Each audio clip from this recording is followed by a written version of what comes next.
Mom Training Podcast with Diana Ballard. Hey ladies, welcome to the Mom Training Podcast. We're going to talk about self-sabotage, time management, how we can be better at managing ourselves, our time, so that we can feel better, so that we can get more stuff done, so that we can really feel like we're accomplished and fulfilling the things that we want to do in our life. I'd like to introduce you today to Elyssa Smith. She is a trauma-informed life strategist who helps women achieve independence from their self-sabotage and any effects from trauma so that they can shine in their next stage of life. So, Elyssa, welcome to the podcast today. Thank you so much, Diana. I'm so excited to be here. Yeah, we're really excited to learn from you today. Tell us a little bit more about yourself and what you do. So I am a certified life coach, and I specialize in trauma-informed strategies for women who are struggling with time management blocks, any kind of self-sabotage, not really at the place where they want to be in their lives.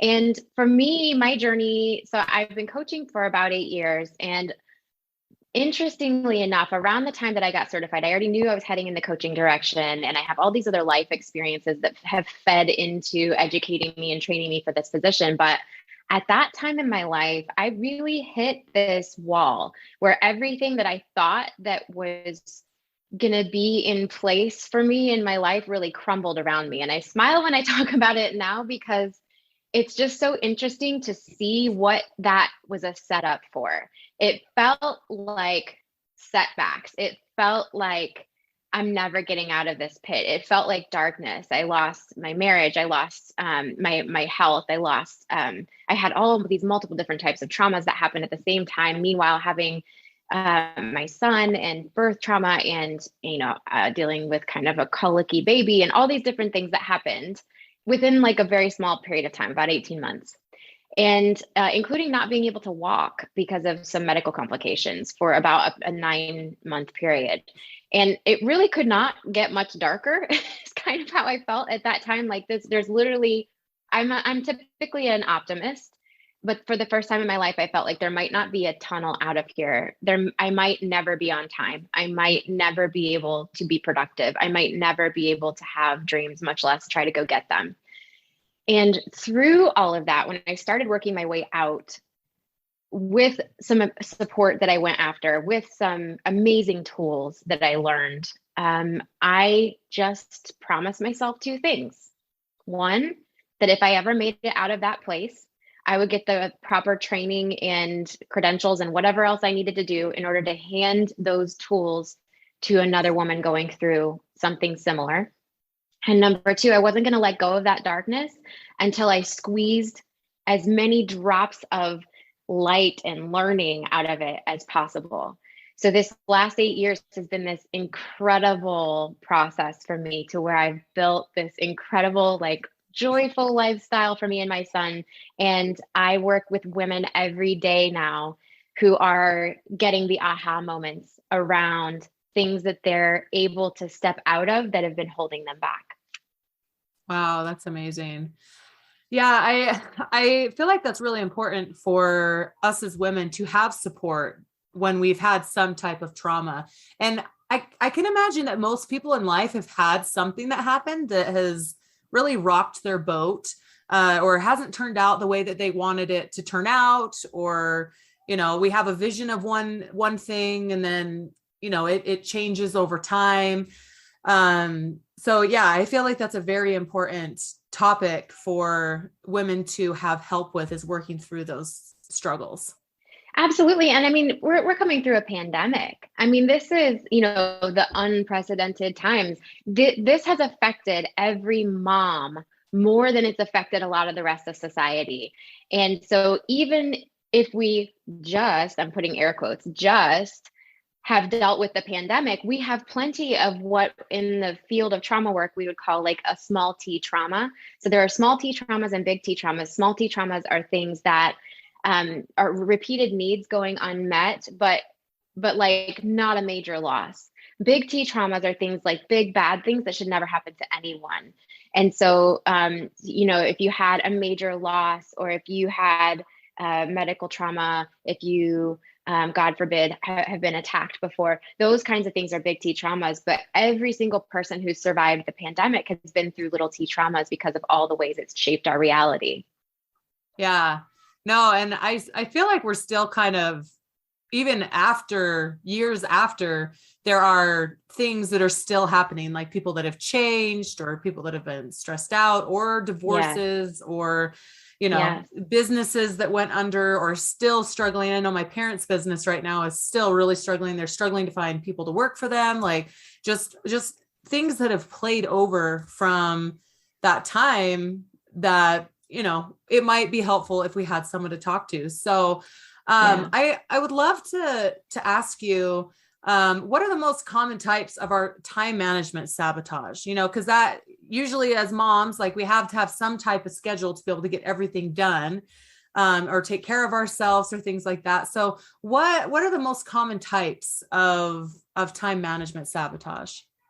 Yeah, so there are four main types of self-sabotage that we typically are making choices that play into these. And then there are a couple of bonus ones, a couple of bonus time management issues that are a little bit out of our control. So the main four types of sort of self-inflicted, self-protective sabotage are procrastination, perfectionism, people-pleasing, and overwhelm. And these all overlap a little bit, but they are all things that the survival brain enacts when we are stressed for a certain purpose. And then the other two that deserve honorable mention, and I guess really this fifth one is something that we can make choices around, and it's a lack of prioritizing our own needs. That's a huge sabotage that moms in particular are susceptible to. Don't feel any shame, moms. We're going to talk about why it's not your fault. And then interruption. So this is something that every mom is familiar with. You are finally sitting down to take a deep breath. It's after bedtime, and maybe you're folding the laundry. Maybe you're watching your Netflix show. Maybe you're trying to take a hot bath. And lo and behold, guess who's back awake again? And you're not expecting it. So we get interrupted, and that's another big sort of time management issue. I have to share something interesting that literally happened today. So I have a new nanny that I just hired. And so Awesome. I've hired a little bit extra hours so that she can help me to clean. And it was interesting. Today was the first day we did that. And so for 2 hours, both of us cleaned while we did whatever. So during that 2 hours, I had, a baby that wouldn't go down. My toddler dropped one of our eggs from our chickens, like all over the front porch. There's the list of the dog peed on the floor and then he dug up a hole. No. And there were just so many things that happened. And I was like, oh my gosh, like my eyes are totally open to why my house is struggling right now. Is because I block out that 2 hours of time, right, to take care of my house, which is taking care of my needs because I need the house clean, right? But in that amount of time, like, praise the Lord that I had the nanny helping me clean, because she kept cleaning while I was dealing with all these other issues. And it was like, it just made me realize, like, wow, like there really are so many things that pull for my attention, distract me. And, that isn't my fault, right? Like, no, and there's always times where we can say, oh, I could have done better in all these different places and use my time wisely in all these different places. But like, you may be in a season right now of your life where there are literally things happening all the time that pull you away from whatever you're trying to focus on. Exactly. And I'm so sorry. I'm not laughing at you. I'm cracking up because this is a scenario that every mom knows. Yep. You block out the time, right? Because when I teach time blocking, that's actually a method of tracking your time management. But when I teach time blocking to moms, they just laugh. They're like, what do you mean? Like 2 hours for this one dedicated thing? Unless the world holds still, we're not going to get that time, right? So it becomes very much about your strategy. It becomes very much then about your attitude toward yourself and your ability to latch on to acceptance and wisdom at the same time that your life is falling apart because the dog peed and the kid dropped the egg and all the different interruptions. it's unpredictable. And like a massive part of what I work with my clients on is the resilience that it takes to stay out of survival mode while stuff is going wrong. That's a huge piece of not sabotaging. So how do you do that then? Because I Right? honestly, today I was chilling. I was perfectly fine with all these things happening, but it was because I had someone else there doing the things that I wanted to do. Like I did get to wash one of my windows today on the out and inside. That was a miracle, right? And I got my room clean, and we swept half the floor, like we got, and she's been working on other things, but like, I was relaxed because I knew that the things that were really important to me that I really wanted to get done were happening, but that's not always there. Like, right. So moms don't always have the opportunity to have someone in supporting them in that. So like, what do we do in those moments? Like, how do we find that resilience where we're not, losing it or checking out on our phone because we're wanting to be like, oh my gosh, like I can never get this to work. And just, I don't want to feel any of it. Right. So tell me your ideas on that. Yeah. So there's a short-term kind of solve, and then there's a long-term solve. So, let's start with what sabotage actually is. So sabotage is anything that you are choosing to do that does not serve the end result that you're looking for. So if I'm in pain and I'm scrolling on my phone to numb, or I'm sitting at the end of the night eating a pint of ice cream and watching a show to like numb and medicate myself, there is absolutely no shame in that. And I'm going to tell you about that in a second. But that would be considered sabotage because it's something that you're choosing, even if you're passively choosing it. So that's what sabotage is. Now, this is the reason that it happens. And I think this is the piece that is missing. You can go find time management experts. You can go find people that will teach you hacks about how to like maximize your time as a mom and like ways to, do your grocery shopping shorter and like ways to do things that take less time and shortcuts with cleaning. But here's the bottom line. If you want to stop the choices that are not getting you the results that you're looking for, you have to understand that your right brain, which is where the survival part of the brain is kind of think about it like it's inflamed when you're under stress. So that can be for a lot of different reasons. And what happens when your survival brain, its one job is to perceive a threat. And when it perceives a threat, it takes over. Okay, so this is what happens when your survival brain takes over. It's sort of like martial law. Okay, it's sort of like the troops come in, nobody can go out. There's a curfew everywhere. Like your right brain shuts down every system in your body because it doesn't know the difference between, oh my gosh, we're late for school again, or oh my gosh, I'm being chased for running from my life from a bear. So it doesn't know the difference. It has the same response to both situations. And it's not helpful when you're trying to mother or operate, heavy equipment. So when it does that, essentially it tells the left brain, hey, there's a threat. We won't be needing your calculus services or your higher level thinking or your massive decision-making ability or your logic right now. I'm going to take over with instincts and we're going to run like crazy to the nearest tree. Left brain's like, cool, let me know when you want me back. So you, at that point, the moment that there is stress perceived, the moment that your right brain sees that there might be a need to run or fight or whatever, it tells everything in your body that's not necessary when you're running from a bear to just take a break. And you don't have access to any kind of I mean, if you can relate to this, I'm sure most moms that are listening right now have had that moment where there's so much crazy stuff happening and someone's asking you a question that you know the answer to, and you don't even know how to answer the question.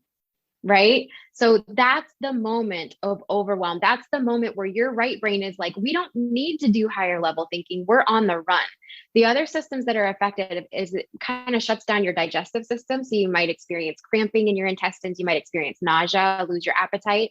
You might experience that you want to binge eat. That's another way that the system kind of shuts down. You lose track of whether or not you're actually hungry. And your system says, we need sugar and we need fat because we're going to run and we need energy.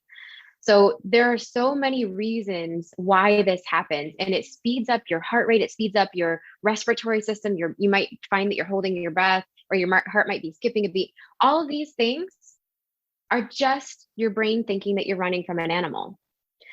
So if we live in a society where we don't have a calm down after the stressor, because if you think about, caveman times or whatever, where this was really helpful because you don't want to be sleeping in your cave and then the bear comes in and you have no adrenaline to run. Yeah, right. So, it's like, this is the helpful thing. It started out as a really good thing and it still serves us well. It's what's gotten you to be an adult and a mom. And it's helpful when our babies wake up at night and we have that sixth sense that says, oh my gosh, something's not right.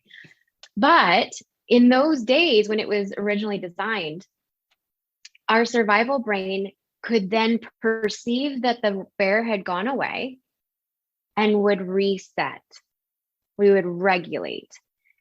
Now, because the threats are never ending, and if you're a mom and you're expected to multitask, and the school has demands, and your job has demands, and your kids have demands, and the dog is peeing, and your partner has demands, whatever else is going on, there's not a reset in our society. So that reset is key to overcoming the sabotage. I feel like I've been talking a lot. So what do you, well, I just have to say you're preaching to the choir right now. I'm like, girl, I swear, like I feel like before 2020, I regulated my stress very well. Like I had, like a mommy date once a week where I would just go out for a couple hours. It was like the night where my husband watched the kids, I'd go out. I had times I'd wake up and I'd write in my journal and I'd do these things and I would reset. And I feel like I was so resilient at that time, and then the pandemic started and it was kind of like a break for me, to be honest, in the beginning. It may not have been that for everybody, but we didn't have to go anywhere. We didn't have to, no one was coming over. I could walk around in my underwear. Actually, I have to tell you, this is totally random, but like, I was like, you know what? I don't have to put on pants today. No one's coming over. Literally someone came over that day. Like the day that I thought that, I was like, what the freak? No one's been here for months. I had to run and get clothes on. Anyway, but like, get your pants. I know, but like, I felt like it was good, but then like, more things started to happen and more things started to happen and more. And then my husband lost his job and then he got kind of depressed and then, this, and then just different, family members that got really mean because they were highly stressed from everything happening. And it just started to compound from there. And I feel like I got less resilient and less able to like bounce back to that calm, which I feel like I've been calm like most of my life, right? Just being able to just chilling all the time. But so I'm sure I'm not the only one that still feels like this high level of survival, like you're saying, like, but so how do we get out of that then? I guess is what I'm wondering, because like, I even feel like I need to like pull myself down and like, girl, just chill out. But like, how do you do that when you're like, I'm running from a bear? Yes, I'm running from a bear. Like you're fine. Like you really are. Like the bear's gone. Like you can stop running. You're gonna run straight into a tree if you don't cut it out. Exactly. So yeah, like your directional system is off. Yeah, right. Like, so what's your tips with that? Because I just feel that's very important for us to talk about, because I know that there's a lot of us moms that haven't come down. And I will say that social media doesn't make it any better. On the daily, you find some type of opinion that's different. Like there's 5 million opinions that either flow with you or don't flow with you, but still creates, issues inside, that there is a fight going on or the problems that are happening and people struggling. And so how do moms pull themselves back into the calm and away from the survival mode is what I want to hear. Such a great question. Okay. So there are two ways to do this, and they work hand in hand. If you do one and not the other, it will not last. And so the biggest immediate, and we're going to talk more about this in the mom training too. I just want to say we're going to have time to go into more of these specific avenues of calm in the mom training for anyone who wants to join us there. But the bottom line is I created the 3S framework to give you short-term relief. And then there's a long-term relief strategy that has to also be in play especially if you've tried before to beat your sabotage, or if you've tried to overcome the stress and you haven't been able to make it last. Because I can't even tell you how many moms I hear this from, like, I don't have a lot of time. I don't want to invest a lot of money in myself. Like, when I teach this in a class or in a program or something like that, it's like, tell me how this is going to actually change things, because I can usually start to do something and then I get sidetracked or whatever. So you have to have the long-term and short-term. So let's just talk about the 3S framework. The first S is safety.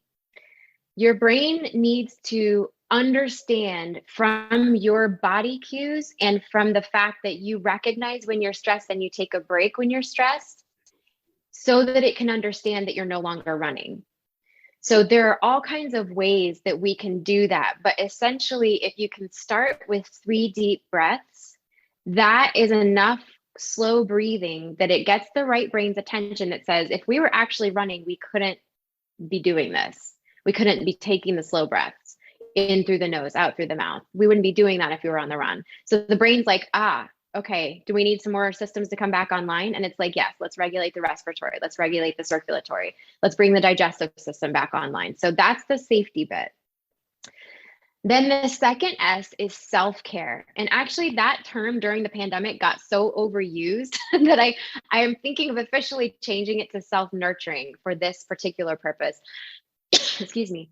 And the basis of self-care, self-nurturing, I'm not talking go take a spa day unless that's really something that you want to and are able to do easily. I'm talking pay attention to your 5 senses and do one thing that nurtures each one of your senses. And then the third S is support. And this is where I think, mom training and the mom training community, and like there's so many good connections to be made in the mom world. This is where we need each other a lot, because when your survival brain perceives a threat, it automatically is afraid we're going to be kicked out of the herd. Abandonment is one of the biggest life threats to your survival brain, which is why we have the people pleasing, which is why we have the procrastination. Because procrastination, if you think about it, and people pleasing, it's just, am I performing well enough not to get kicked out? And if I can't, then I should put it off. So we're going to get into, in the mom training, we'll get into so many more details about what could be behind your procrastination specifically. What could be behind, what's causing you to feel overwhelmed when it's time to be productive? Yeah. Why do you end up on the couch with a bag of snacks at the end of the day when you know that you would be better served by going for a walk or, something else? There's no shame in it. It's just that your survival brain has taken over when those behaviors start. So the fear of abandonment is massive, and it's at the core of why and how we feel threatened today. I want to address the pandemic part too in just a second, but getting that support from someone who's safe for you, and I call them green light people. I have a whole training on how to tell if they're red light, yellow light, or green light. There's a whole way that you can make sure that your brain feels safe with someone. When it does, and you reach out to them in that moment that you feel vulnerable, stressed, overwhelmed, your brain will register, oh, so this is secure. We're not going to be kicked out. Okay, we can relax. So safety, self-care, and support. On your point about the pandemic, here's what happened. Our space got so much smaller in the pandemic. There was no more separation of work and home. There was no more separation of time with the kids and time without the kids. Yeah. There was no separation of, I can go out with people and have that connection, that support from the S's, right? And then I can come home and I can put my mom hat back on. There was no reset for a solid 2 years. We're going into our 3rd year of no good resets. Even though the kids are back at school, I mean, my son, we do a version of homeschooling. So he's not in a public school, but I hear from my mom friends everywhere, like, oh gosh, we're back at home. Okay, now we've got COVID. Okay, now best friends have COVID, so we have to stay isolated. Like it's unpredictable. and there's no division, there's no clear boundary. When we live in a boundaryless world and everything is on top of each other and everybody doesn't have their own space, there isn't a reset unless you work to create it in a really gentle way that works with your situation instead of against it. Yeah, no, for sure. Well, and it just changed how we had put together our whole life, like, yeah, I didn't have a nanny for that whole 2 Absolutely. years. And Yeah. that was rough, like that, just being able to go from having that and supporting, like there are things that suffered, because you still have to work sometimes, you still have to do things, but it was all meshed together. Right. Yeah. So there was definitely, our worlds got smaller. You're right. And it changed a lot, and people's worlds kind of dropped out from under them because we didn't know how to deal with so many different changes all at one time. So yeah, you can no longer go to the gym. You can no longer go to the library and have story time at the library with the kids. You could no longer go to the playgrounds and have the kids burn off energy. It's a whole lifestyle shift that nobody asked for and no one was ready for. Yeah. So it's no wonder if you're still feeling off kilter, for anybody who's listening, it makes total sense. Think of how many years you spent building the life you had before, and then no one telling you that you needed to prepare another lifestyle. And so now you're on your second year of just playing catch up, trying to rebuild a lifestyle where you can get your resets in. So there's so much compassion, so much space for grace, so much forgiveness for whatever you don't feel like you're doing well. And it's just your brain. When you're sabotaging, when you're feeling overworked, when you're like, I cannot do another productive thing to save my life, take that break, get that safety, do that self-nurturing, get the support, and that'll reset you for the short term. Well, and I feel like there's a lot of magic in life, of like beautiful things happening, and just miracles of things, like you go someplace and there's a beautiful things and good things happen to you and all these things.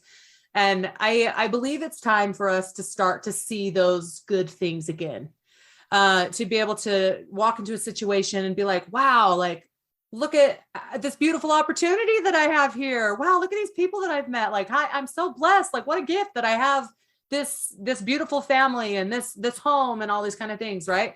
I feel like it's time for us moms to calm that survival brain so that we can start enjoying more like what's around us and seeing the beauty and the miracles and the things that are around that are just normal daily things that we are looking past because we're just trying to get by. Right. Yeah, exactly.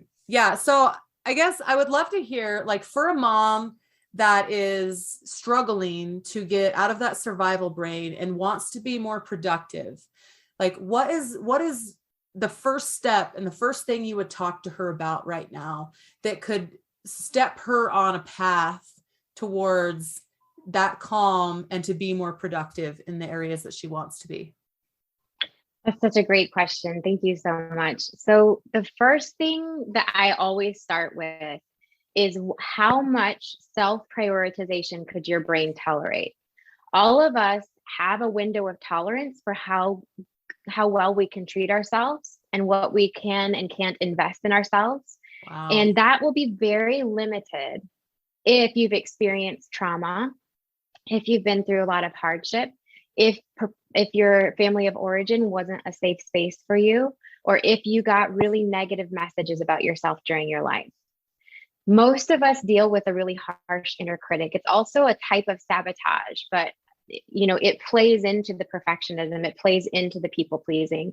There's always a little voice, unless you address it, that is trying to keep you safe by saying, you just need to be better, work harder, do more, and then you'll be acceptable, and then you'll be worthy, and then you'll deserve care. So depending on your level of that inner critic, you have to figure out what could you tolerate. I have clients that literally they start with me and they are not able to tolerate even taking 5 gentle minutes alone for themselves at first, because it's too painful, or they feel guilty, or they're too frenetic to like build that in. So what I do for them is I say, set a timer. I set a reminder in your phone that says, take 3 deep breaths. That takes less than 30 seconds. And if that's all you could tolerate, if you couldn't tolerate painting your nails or going to get a mani or a manicure or making your favorite tea and making sure you have your favorite food and things like that, start with where you are. So if the very bare minimum is all you can do, that's great. So you start with those 3 deep breaths at noon every day, and you just let that be enough. As you prioritize yourself and start to do the 3 S's during your day-to-day life, you'll be able to tolerate bigger changes and bigger self-prioritization. We have to focus. And this is actually why I do what I do, because we cannot enlarge our window of tolerance typically without a lot of strategy and support and someone else looking out for you to give you ideas. Because like I have coaches because I need help, even though I teach this, I need help because my survival brain doesn't want me to do anything that's going to make me unsafe, even with all the trauma work I've done, even with all the therapy I've done, even with all the coaching I've had. So I have other people that I have integrated into my life, other coaches that I work with that work with me. Then they give me ideas like, here is how you can get to the next level of such and such. It used to be that I couldn't spend money on myself. And now this last few weeks, I went on a vacation where I ate like all the food without guilt. And I came back and I bought a big case of my favorite cold pressed juices, very expensive. And it was like, I'm going to do a reset because I love myself. I care so much about this beautiful girl inside. And she feels better when she's eating healthy. How could I help her eat healthy? And how could that be the path of least resistance? So the cold pressed juices were waiting here after vacation. And so we do the cold pressed juices, we do the veggies, we get the grocery order. It's like it begins to take shape as this lifestyle of love. My whole life is a love letter to me. Sometimes literally my love language is gifts. And so when I buy on Amazon, I write myself a gift note with my Post-its, ladies. I only buy pink and purple pens because that makes me happy. Whatever. It's like, I've recently hired a personal stylist. 8 years ago, I couldn't even buy a new pair of shoes for myself without feeling guilty. Yeah. And now my lifestyle is this like beautiful love language from me. And so we start with wherever your window of tolerance is now. Don't think about what's next. Just do what you could do now. Wow. That was amazing advice, because that is something that all of us can do. Right. Starting right out, like, what can I tolerate about putting myself first, prioritizing my needs like that? That's amazing to think about that, because we can all just start where we're at and grow from there. And how can I prioritize myself? I think a lot of us get scared that if we're going to put ourselves first, that it's going to take away from our family, or again, goes back to the survival of like, oh, I'm not going to be doing enough, so I'm going to be kicked out of the herd. I know that I've definitely felt that before, of like, oh, if I take time for myself, then I'm definitely going to, be rubbing someone the wrong way in different areas. But we're going to be our best self when we're well taken care of. And so just to remember that as well is really important. That's it.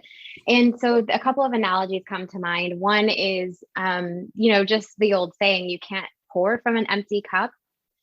It's really impossible as a mom to show up at your best and to be able to, a huge part, oh my gosh, Diana, this is like a whole other, I'm not going to get on my soapbox about this, but this is a big part of what I help moms with, is attached parenting while under stress.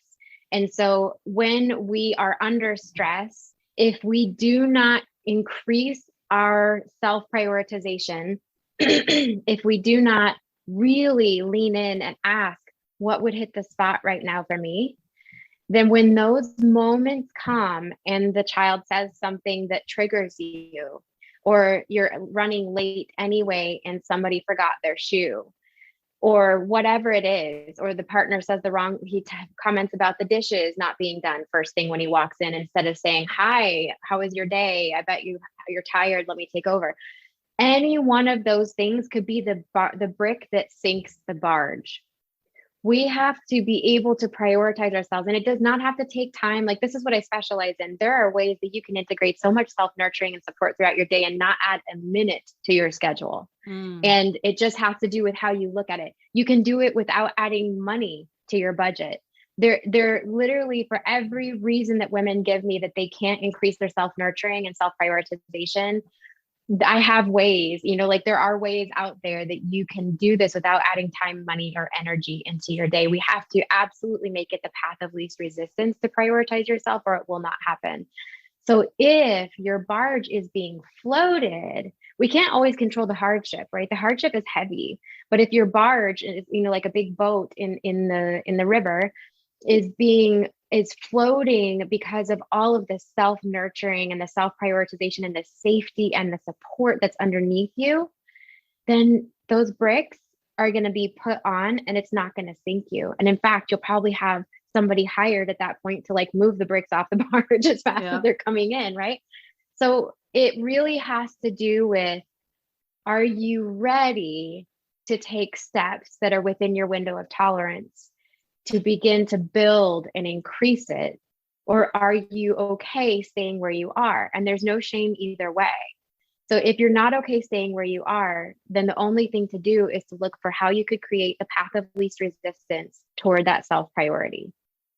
Yeah, no, totally. I love that. Yeah. So I know you're going to be talking in mom training next week, which I'm super excited about. Yay! And I'm really excited to dive into talking about those 4 types of the self-sabotage, the procrastination, perfectionism, people pleasing, and overwhelm, and why that's not always our fault too, that we're having the self-sabotage. Right. That's going to be an amazing training. I'm really excited to dive in deep to that. I wish we had more time today, but that's why we have mom training. We can put together something. Yes. And ladies, if you're not in mom, go ahead. Oh, so sorry. I didn't mean to interrupt.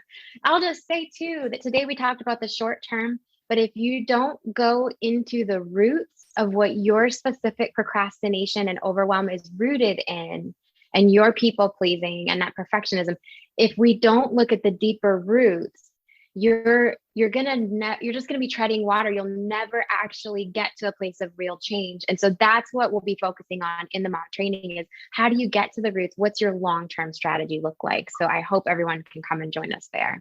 Yeah, no, seriously. But no, I was going to say, ladies, that if you're not in mom training yet, like you really are missing out. It is a beautiful community. We love you. Yeah, but you probably want to be here. I know it really is.